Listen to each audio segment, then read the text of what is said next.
नमस्कार, the express study में आपका फिर से स्वागत है।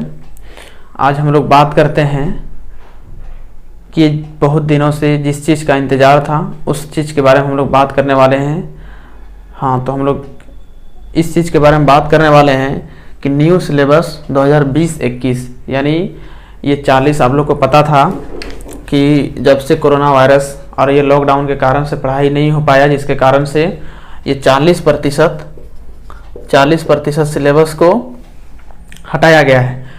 तो उसी का सिलेबस को बहुत दिनों से इसका इंतज़ार था कि आखिर इस 40% में क्या चीज़ को हटाया गया है और किसे रखा गया है। इस चीज़ के बारे में हम लोग आज जानेंगे। तो आखिर ये सिलेबस, न्यू सिलेबस किसके लिए है, तो आप जान लीजिए कि ये न्यू सिलेबस 40% जो हटाया गया है, तो न्यू सिलेबस जो है ये सिर्फ 2020-21 सेशन के लिए है, यानी 2020-21 सेशन के लिए ही है और आगे चल के ये सिलेबस नहीं काम देगा। यानी सिर्फ ओनली वन इस सिलेबस को इसीलिए जारी किया गया है ताकि ये लॉकडाउन, कोरोना वायरस के कारण से लॉकडाउन जो लगा था, जिसके कारण से स्कूल भी बंद है, जिसके कारण से क्या वो पढ़ाई नहीं हो पाया, जिसके कारण से 40% सिलेबस को हटा दिया गया। अब रही बात कि न्यू सिलेबस में क्या हटाया गया है। न्यू सिलेबस में वैसे चैप्टर को हटाया गया है जो आप पहले पढ़ चुके हैं। जैसे आप अगर 10 क्लास में हैं तो 10 क्लास में अगर आप पहले उस चैप्टर को अगर 9 क्लास में भी अगर पढ़े हैं तो वो अगर 10 क्लास में वही चैप्टर अगर फिर से है तो उस चैप्टर को हटा दिया गया है।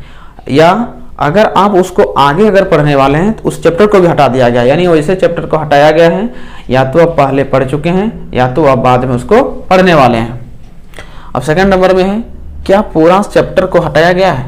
तो आखिर अब इस सिलेबस में हम लोग समझेंगे कि आखिर ये पूरा ही सिलेबस को हटा दिया गया है, ये पूरा चैप्टर को हटा दिया गया है, या कुछ चैप्टर के कुछ भाग को, यानी कुछ अध्याय के कुछ अंश को हटाया गया है। तो आखिर हम लोग इस सिलेबस में पूरी जानकारी लेंगे। उसके बाद तीसरा नंबर में है कि सिलेबस को किस प्रकार से समझें। तो आखिर इस सिलेबस जो जारी किया गया है, तो आखिर इसको हम लोग किस प्रकार से समझेंगे, तो हम लोग इस सिलेबस के पूरा डिटेल हम लोग समझ लेंगे। चौथा नंबर में कि सिलेबस में क्या खास है। तो सिलेबस में खास यही है कि 40% जो हटाया गया है, जिसके कारण सिर्फ लड़कों को क्या होगा, बच्चों को बहुत ही आसान होगा और वह कम सिलेबस में, अगर छोटा सिलेबस हो जाए तो उसको पढ़ना कम पड़ेगा और अच्छी से अच्छी वो मार्क को हासिल कर सकता है। तो आइए हम लोग इस चैप्टर में समझेंगे कि ये 40% सिलेबस जो हटाया गया है तो किस किस चैप्टर से किस किस प्रश्न को हटाया गया है, या तो पूरे प्रश्न को हटाया गया है अथवा पूरे चैप्टर को हटाया गया है, और चैप्टर में कौन कौन सा चैप्टर को हटाया गया है। बारी बारी से हम लोग सभी विषयों को विस्तार से हम लोग देखेंगे। तो आइए हम लोग देखते हैं इस मोबाइल PDF में कि आखिर क्या है। आज हम लोग बात करते हैं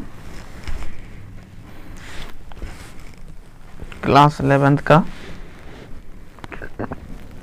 गणित सब्जेक्ट में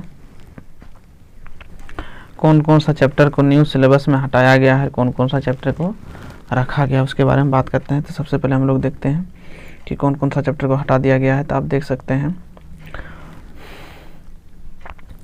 यहाँ पर देखिए क्या लिखा है, पाठ का संख्या यानी चैप्टर का नंबर दिया हुआ है कि कौन सा चैप्टर है। यहाँ पाठ का नाम दिया है कि कौन सा चैप्टर है, और यहाँ दिया हुआ है कि देखिए, यहाँ ध्यान से देखिए कि समिति पाठ्यक्रम हेतु चयनित पाठ का नाम हाँ या नहीं। तो आप सीधा सीधा समझ लिए कि यदि कहीं पर भी लिखा है हाँ, इसका मतलब उससे सवाल आएगा, और यदि लिखा है नहीं तो इसका मतलब उससे सवाल नहीं आएगा। तो चलिए हम लोग देखते हैं। उसके बाद यहाँ पर लिखा हुआ है कि यदि किसी चयनित पाठ के किसी उपखंड को चयनित नहीं किया गया है तो उस उपखंड का नाम, यानी इस कॉलम में उसी को दिया गया है जिसको हटाया गया है, यानी इस कॉलम में आने वाला नहीं है, ये इसको इस कॉलम में उसी को रखा गया है, इस कॉलम में उसी को रखा गया है जो नहीं आने वाला है। तो समझते हैं कि किसको किसको हटाया गया है। तो सबसे पहले समझते हैं, शॉर्टकट में समझते हैं कि कौन कौन सा चैप्टर को हटाया गया। तो आप देख सकते हैं कि आप चौथा चैप्टर को हटा दिया गया है। यह है प्रिंसिपल ऑफ मैथमेटिक्स इंडक्शन। ये देखिए लिखा है नहीं, इसका मतलब इस चैप्टर को पूरे हटा दिया गया है। और एक देखिए, आप यहाँ देखिए 8वां चैप्टर में है बाइनोमियल थ्योरम, इसको भी लिखा है नहीं, यानी ये भी हटा दिया गया है। और देखते हैं कि आगे है क्या, और यहाँ हटाया गया है। आप देख सकते हैं कि 14वां चैप्टर को हटाया गया है मैथमेटिक्स रीजनिंग, उसके बाद स्टैटिक्स को हटा दिया गया है, यानी टोटल 4 चैप्टर को हटाया गया है। तो इस 4 चैप्टर को पूर्ण रूप से हटा दिया गया है। अब इसमें आएगा क्या क्या देखिए, आप यहाँ देख सकते हैं कि सेट फर्स्ट, जब पहला चैप्टर का नाम सेट है, समुच्चय सिद्धांत जो है उस चैप्टर से लिखा है। हाँ, इसका मतलब आएगा, लेकिन इस चैप्टर से 40% जो हटाया गया है, तो क्या क्या हटाया गया है उस चीज़ को हम लोग देखते हैं। देखिए, इस चैप्टर को रखा गया है पर इसको पूरा नहीं रखा गया है, इसमें कुछ कुछ ऐसा अंश है जिसको हटाया गया है। क्या क्या हटाया गया है, तो देखिए आप यहाँ लिखा हुआ है complement set, complement of set, उसके बाद लिखा है एक टॉपिक का नाम है, या टॉपिक का नाम दिया हुआ है कि practical problem on union and intersection of two sets, ये चीज़ को हटाया गया है, ये हटा गया, यानी टॉपिक का ये नाम है, इससे रिलेटेड जो भी सवाल है उस सवाल को नहीं पूछा जाएगा। अब उसके बाद सेकंड चैप्टर में देखिए रिलेशन फंक्शन को रखा गया। हाँ, लेकिन इससे क्या हटाया गया, क्या गया है, हटाया गया है 2.42, ये टॉपिक का नाम है, तो इससे हटाया गया है क्या, अलजेब्रा ऑफ रियल फंक्शन। देखिए यहाँ पर अलजेब्रा ऑफ रियल फंक्शन, इसको हटा दिया गया है। तीसरा नंबर में क्या है, तीसरा चैप्टर में ट्रिगोनोमेट्रिक फंक्शन, इसको भी लिखा है। हाँ, लेकिन हटाया क्या गया है, तो हटाया गया है ट्रिगोनोमेट्री इक्वेशन, यानी ट्रिगोनोमेट्री इक्वेशन जो चैप्टर का नाम, चैप्टर में टॉपिक का नाम जो है उस टॉपिक को हटा दिया गया, यानी उस टॉपिक को हटा दिया गया है। इसका मतलब उस टॉपिक से जितने भी सवाल रिलेटेड है उससे एक भी सवाल को नहीं पूछा जाएगा। उसके बाद हम लोग देखते हैं आगे क्या है, आगे चौथा पाँचवा, ये सब में भी आप ध्यान से देखिए, इस सब में भी इस कॉलम में जो भी दिया गया है, इसका मतलब समझ लीजिए कि इसमें जो भी दिया गया है उसको हटा दिया गया है। और यहाँ पर अगर नहीं लिखा हुआ, जैसे आप यहाँ देख सकते हैं कि चौथा चैप्टर में लिखा है नहीं लिखा है, इसका मतलब इसमें जो लिखा गया है नहीं लिखा गया, यानी इसको कंप्लीट हटा दिया गया है, इस चैप्टर से पूछेगा ही नहीं।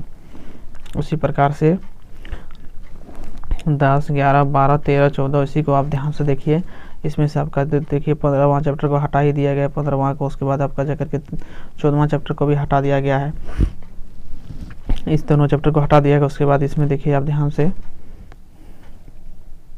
उसके बाद आप देखिए 11वां चैप्टर जो है कॉनिक सेक्शन में देखिए हाइपरबोला जो फंक्शन है, हाइपरबोला जो चैप्टर है, इसको चैप्टर में, उस चैप्टर में हाइपरबोला जो ये है क्या बोलता है